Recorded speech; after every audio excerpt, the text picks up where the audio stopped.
This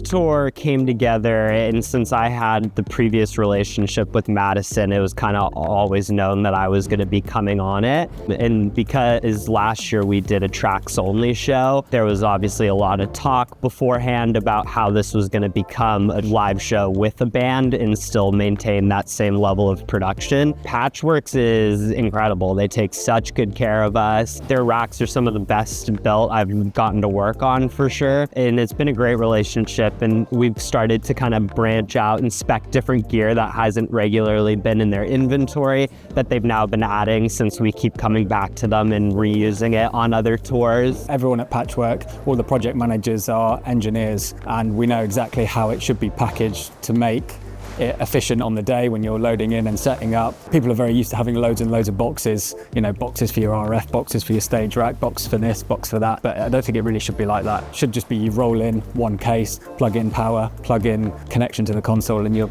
basically ready to go. I'm driving 6 IEMs, so one for Madison, one for as a guest spare, one for the guitarist, one for the drummer. There's a tech line for all the stage techs to hear, and then the last one was the cue. Every room's a little different, but the biggest challenge has just been combating, we'll go from a club to a larger kind of theater like this, and then into an arena, so then the verb send ultimately is kind of sitting different each day depending on how noisy the room is and how much excess noise is coming back into the capsule for her. But overall, with the snapshots and the way I feel like we've built the file, it's made my job pretty consistent, easy day to day. The mustard dynamics that have been added has really changed my workflow more than anything. Being able to put optical compressors on a lot of channels, that's definitely a go-to for me now. With the added spice rack, there's just a lot of consoles that I feel like have multi-band compression and EQ, but they don't do a lot, and you have to dig into them to hear anything. Whereas on this desk, I just start tickling those compressors, or I drop those dynamic compression bands in just a little bit, and you hear it, and it makes the difference. One of the reasons that we chose the 225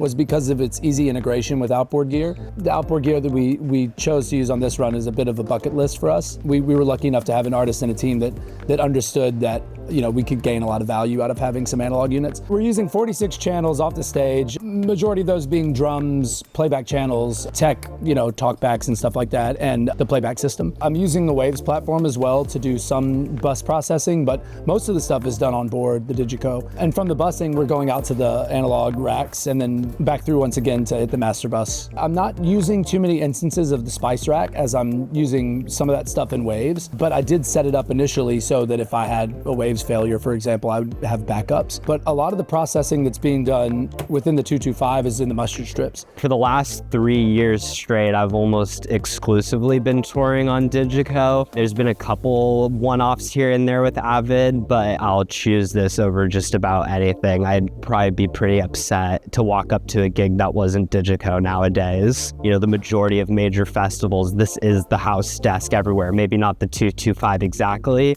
but something in the DiGiCo ecosystem, having the ease of just being able to throw it in a converter and have my exact show file sound the exact same way on a different surface is kind of essential to me now. And it also helps my artists save money because we can rehearse and then use local desks. I'll get a Quantum 7 and I'll just hit convert, rebuild a couple layouts, and be good to rock. So that's definitely a huge asset to me as well.